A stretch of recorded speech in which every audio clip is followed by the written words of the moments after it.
Tom Petty was a super famous rock star who really cared about keeping rock music real and honest. He was very serious about his music rules, and he would even lose lots of money if it meant staying true to what he believed in. But because he cared so much, he also got really mad at guitarists who just showed off fancy tricks instead of playing real music. Tom thought many famous guitar players were just doing magic tricks on stage, not making real art. Here are 6 guitar players that made Tom so angry he said they were ruining rock and roll, especially the guy in 3rd place. Number 1. Eddie Van Halen. The first name on the list might really surprise you. Tom Petty hated Eddie Van Halen so much that he couldn't hide how he felt because he thought Eddie didn't just make mistakes, but completely went against what music should be about. This story goes back to late 1978, when Eddie's first album was playing in Tom's practice room. Tom sat next to his friend Mike Campbell and listened to Eddie's super-fast finger-tapping guitar tricks. Without saying anything, Tom made a face and said something cold. "He can play 1,000 notes in 1 minute, but can he play even one note that actually means something?" Everything got really quiet after that. From that day on, Eddie became like a symbol of everything Tom hated. Tom thought Eddie chose fancy tricks over real feelings and flashy skills over true art. When they both played at music festivals in the early 1980s, people who worked with Tom said he would ask to move his backstage room if Van Halen was playing nearby. One time, he even unplugged his speaker because he didn't want to hear Eddie's guitar through the wall. He told his drummer, Stan Lynch, "All those fancy tricks and not one song about anything real? What's the point of that?" It was like Tom was completely rejecting everything about Eddie's way of playing. As Van Halen became more and more famous around the world, Tom's anger just kept growing stronger. Eddie, who was known for being nice to people, once walked up to Tom at a radio station event and asked, "Hey man, what kind of guitar pickups do you use on that Rickenbacker guitar?" But Tom saw this as Eddie trying to bother him. "I care more about writing songs that people actually remember than guitar solos that only impress other guitar players." He didn't even try to be polite. His words were like ice-cold insults. Benmont Tench, who played keyboard in Tom's band, said Tom would often warn people whenever someone wanted to add a flashy guitar solo. "Don't Van Halen this thing. If you're playing just to show off, you've already missed the whole point." He saw Eddie as the perfect example of what not to do, not because Eddie wasn't talented, but because Eddie was everything Tom wanted to stay away from. Tom once told his music producer Jimmy Iovine, "They're turning the guitar into a talent show trick. Pretty soon, kids are going to think playing fast is the same thing as playing with real feelings." That way of thinking might have been mean, but Tom never changed his mind about it. Eddie didn't fight back in a mean way, but he didn't stay quiet either. In a 1995 interview with Guitar Player magazine, when someone asked about older musicians criticizing him, Eddie said, "There's a difference between not liking something and being bitter about being left behind." And when Tom's name came up, Eddie said, "I don't really know the guy, but I'd rather move the guitar forward than guard an old museum." He chose to make new things instead of protecting old ways of playing, and he was proud of being innovative. The bad feelings between them quietly continued into the 1990s. One time on a radio show called Croc, when a fan asked for the song Panama, Tom stopped it in the middle and said, "We've already had our daily dose of finger-tapping and spandex, pants for the whole decade." He didn't say Eddie's name, but everyone knew he was making fun of Eddie and the Van Halen style he hated. Near the end of his life, Tom became a little nicer about it. In a 2014 interview with Rolling Stone magazine, when someone asked if he still hated those high-tech guitar stars, he said, "Hate is a really strong word. Eddie did what he did better than anyone else. It just wasn't what I was trying to do. I've made peace with that." When asked if he'd ever want to make music with Eddie, he just laughed. "Probably not, but I'd send flowers if he asked me to." There was never any official friendship or apology from either side before Tom died in 2017 and Eddie died in October 2020. After Eddie died, his ex-wife Valerie Bertinelli said that Eddie thought Tom was funny, even if he didn't understand him. It was a short statement that showed there were complicated feelings between the conflict and hidden respect. And in the end, their fight was just a really deep disagreement that couldn't be fixed, but it wasn't necessarily pure hatred. Number 2. Slash. At first, nobody thought Tom Petty had any problems with Slash. They weren't from the same time period, never worked together, and were never caught in any drama together. But the silence between them, the coldness every time they saw each other at award shows, and the whispers backstage told a different story. A story that everyone in the rock world knew about, but never talked about out loud. Tom Petty didn't like Slash, and he actually looked down on him. Tom believed in music that didn't need fancy decorations. Rock and roll that was written with hard work, pain, and years of traveling, with every word meaning something real. Slash, in many people's eyes, was the symbol of that freedom. Black top hat, cigarette hanging from his lips, and his Les Paul guitar as part of his body. But to Tom, it was all just a carefully planned image. During a band practice, when someone mentioned Slash as one of the last real guitarists who still had the soul of rock, Tom looked up, gave a small smile, and said, "The hat, the cigarette, the Les Paul guitar. It's a carefully built image, selling the idea of being real without actually having lived through real experiences." The statement wasn't angry, just disappointed. To him, living honestly through music wasn't about looking like a legend, but about having the courage to actually live like one. That anger never exploded in public, but it spread quickly in the recording studio. When Guns N' Roses were at their most popular, and Tom was still going strong with the Heartbreakers, big music events often put the two bands near each other. After one night when Guns N' Roses opened for the Rolling Stones, Tom went back to his tour bus, looked straight at drummer Stan Lynch, and said every word clearly. "They're playing dress up as rock stars. We're still trying to be real musicians." The comment spread like wildfire through the stage workers and reached Slash soon after. He didn't react much. When someone asked him about it, he simply said, "I never met Tom. Nobody's ever told me he said anything directly to my face." That attitude, not caring but not clueless, made many people think Slash knew Tom didn't like him and didn't try to change that.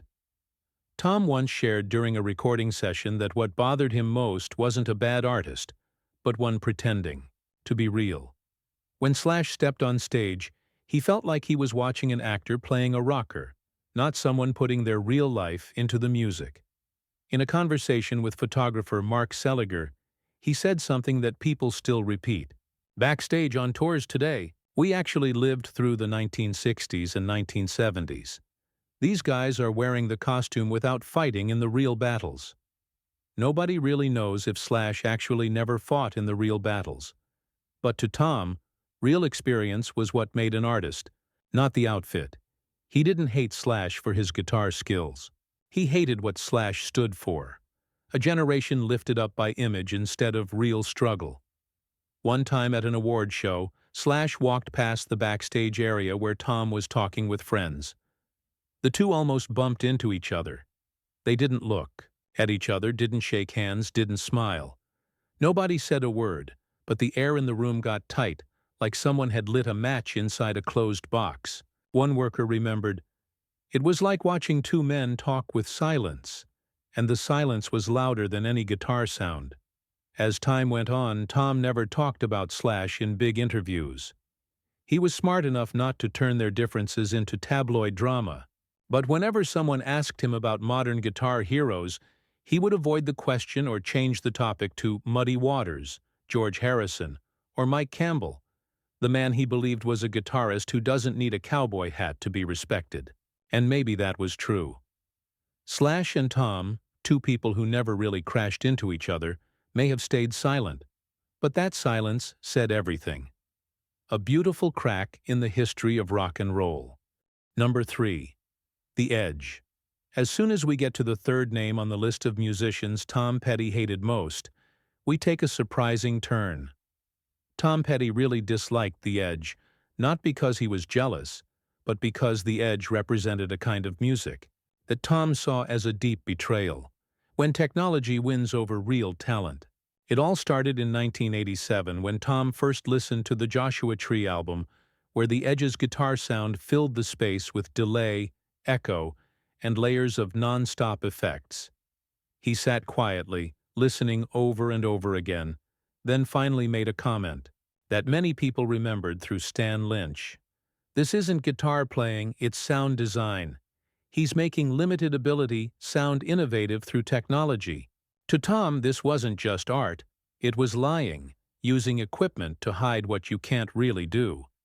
From then on, the Edge became Tom's go-to example of what not to do in Tom's recording studio. When he heard a demo that used too many effects, he would remind everyone, "Effects should make what you're playing better, not replace what you can't play. Don't hide behind them like our friend from Dublin."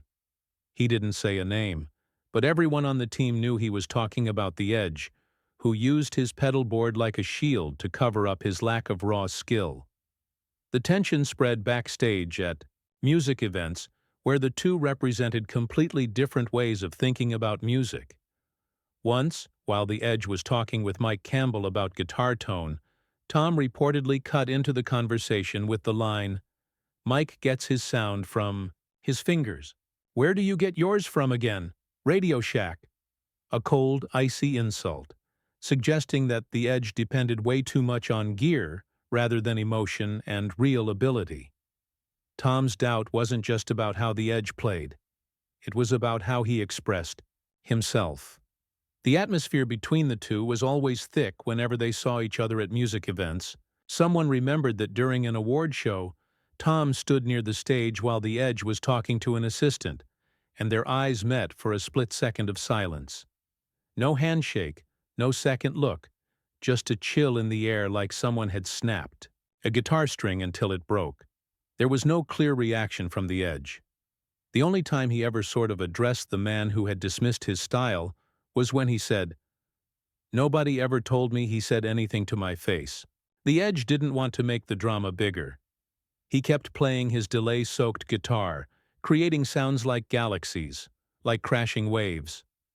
But to Tom's ears, it felt more like background music for a magic trick than real emotion. That clash never exploded into a public fight. Most of it lived in quiet moments, subtle comments in the studio, and cold looks backstage. Tom refused to mention the Edge, even when interviewers pushed him to. In a 2014 interview, he once said, "Innovation used to mean playing something no one had played before, not buying something no one had bought before." That line, even though it didn't name the Edge, rang out like a declaration of war. Innovation should come from the player, not from the wallet and a pedal board. Toward the end of his life, Tom Petty became more open about what he believed was the fake stuff in modern rock. When asked about the value of effects and technology, he shared that he respected artists who used effects the right way, but felt that many were hiding their lack of skill behind light shows more than honoring what the guitar was really about. This only made fans believe more that between Tom and the Edge, there was an artistic boundary that could never be crossed. Tom died in 2017. The Edge still lives peacefully, still plays his delay-soaked guitar, still shines with U2. There was no final handshake, and neither made any statements afterward. But there was something strange. A few years later, during a U2 concert, the Edge played an intro that sounded like the melody of Free Fallin' before changing into a long solo of his own. Though it was never announced, many people said it felt like a quiet bow to the man who once made fun of his style. Number 4. Kirk Hammett.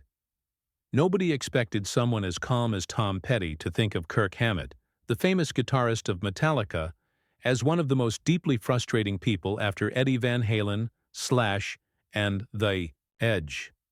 But the reasons went deeper than just being annoyed.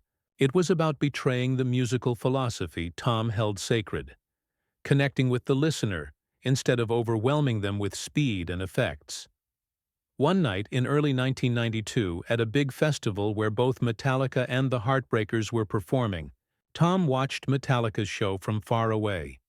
The volume was crazy loud, the guitar was dizzying. The whole thing felt like a sound battle.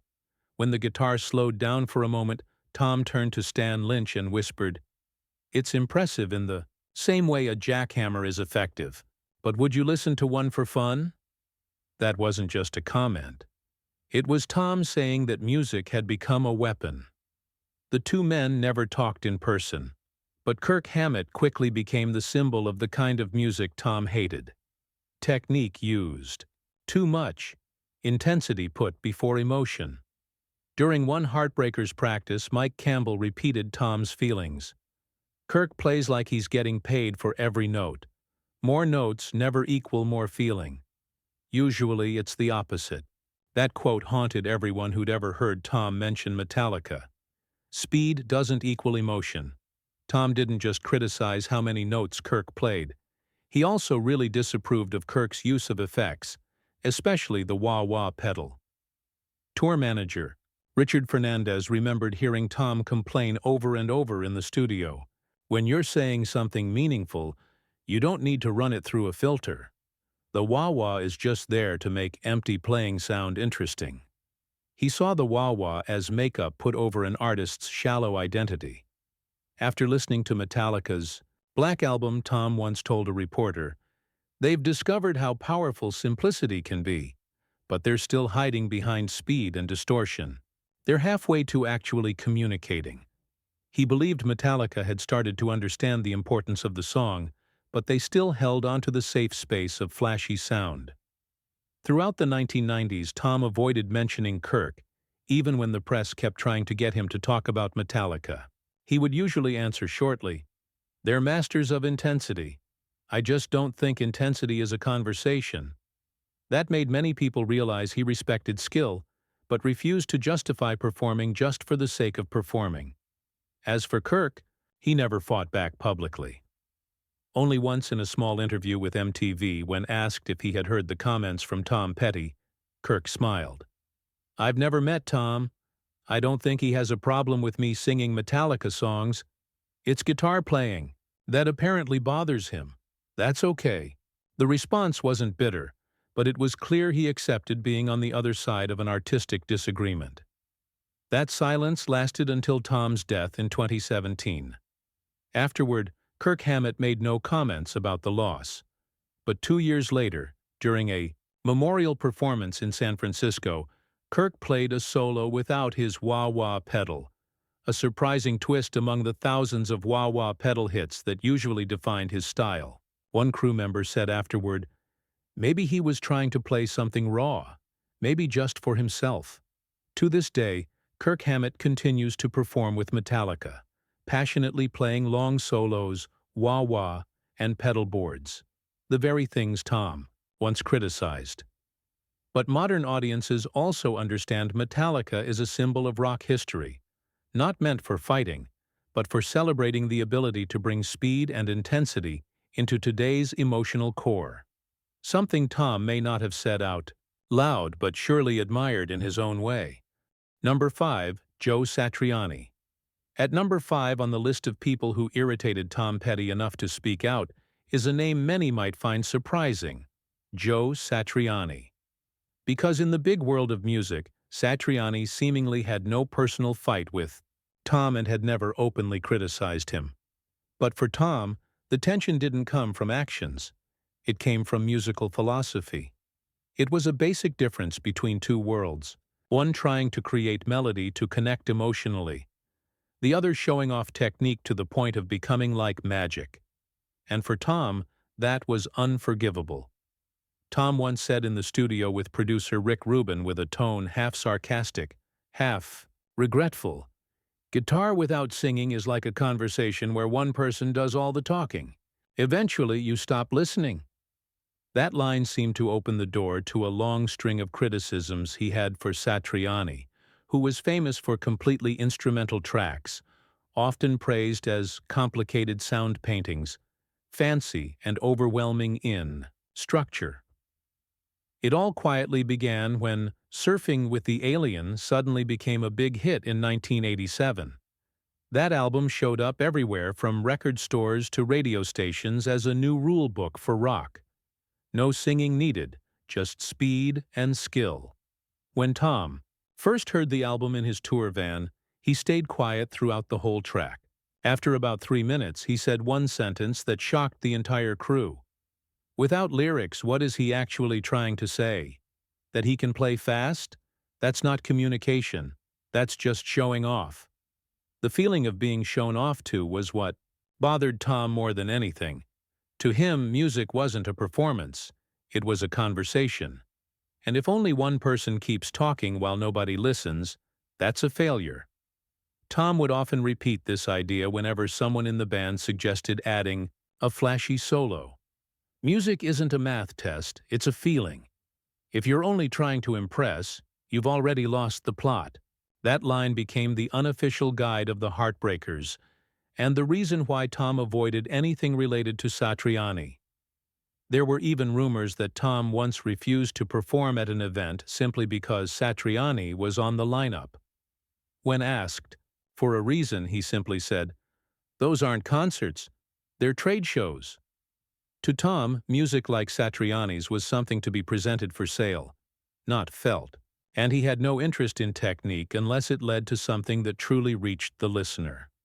On another occasion, after hearing a few tracks from Flying in a Blue Dream, Tom tilted his head, closed his eyes, and bluntly said, "It's the musical," equivalent of someone who talks impressively but says nothing. All vocabulary, no actual content. That frustration didn't come from jealousy. It came from feeling led away from music's core value. Satriani, on the other hand, never publicly fought back. In a rare 1992 interview, when asked about Tom Petty's lack of appreciation for instrumental guitar music, Satriani gently said, "Tom's a great songwriter. Maybe what I do doesn't speak to him. That's okay. Not every guitar speaks the same language." A calm answer, but one that showed Satriani didn't need everyone's approval. The two never worked together. They never took a photo together, never greeted each other at award shows, and certainly never mentioned one another in backstage conversations. For Tom, that was the necessary distance to protect his philosophy. For Satriani, perhaps it simply wasn't worth caring about. Number 6. Yngwie Malmsteen.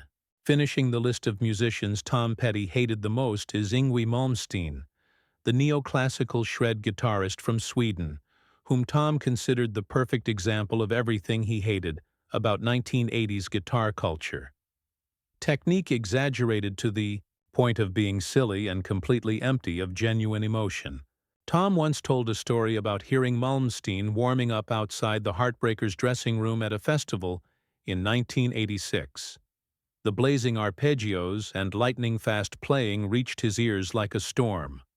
Unable to stand it, he said loud enough for Stan Lynch to hear, "Sounds like someone strangling a cat that swallowed a calculator." Is that supposed to move people? A weird, haunting image. Yet it captured the pure disgust Tom felt toward Malmsteen's playing. It wasn't about not understanding the technical stuff. It was that Tom felt music had turned into a competition where players transformed the guitar into a sports arena. According to Ron Blair, the Heartbreakers' bassist, Tom often said, "He plays the guitar like it's a competitive sport. Music isn't a competition. It's communication." He believed music wasn't about who could play the fastest. If it didn't move people, it was no different from a soulless speech. Tom's contempt wasn't just criticism. It was filled with tension rather than politeness. When Malmsteen appeared on the covers of guitar magazines, praised as a technical genius, Tom bitterly said in a 1987 interview, "I play guitar to serve songs. He plays songs barely to serve his guitar playing. We're not even in the same profession." That bold remark made it clear. Tom didn't see Malmsteen as a storytelling musician, but as a showroom soloist. It became even clearer when Tom privately spoke to Jeff Lynne during the recording of Full Moon Fever. He said, They've turned the most emotionally direct instrument into the most emotionally distant. Bach had something to say. These guys just have something to prove. Those words were a cold blade into the very philosophy that haunted Tom. The guitar, once a tool to touch the heart, had become a distant vessel for technical display. The tension between Tom and Malmsteen never erupted face to face. Their tours sometimes overlapped, and the press occasionally put them into the same comparison stories. But Tom avoided mentioning Malmsteen. He once said, "If you're thinking about how difficult something is to play, rather than how it makes people feel, you've already lost the plot." That quote, shared by someone in the band, felt like a direct message to all shredders with Malmsteen as the prime example. On the other hand, Yngwie Malmsteen rarely responded to Tom Petty. But in an interview found on Reddit after hearing a track and guessing it was Satriani or someone similar, Malmsteen bluntly said, "Free Fallin' sounds like a Strat guitar, but the soloing is terrible. The most ordinary pentatonic playing. I'm sick of that bending bullshit." Though he didn't mention Tom by name, Malmsteen's extreme, uncompromising style made it easy to imagine that if the two ever met, there'd be nothing but complete opposition. The musical feud between Tom and Malmsteen didn't end in a war of words, but in deep silence. Two completely different styles, once clashing through interviews, glances, and public criticisms, no longer needed interaction. Tom's songs still ring out as reminders that lyrics matter more than fast notes.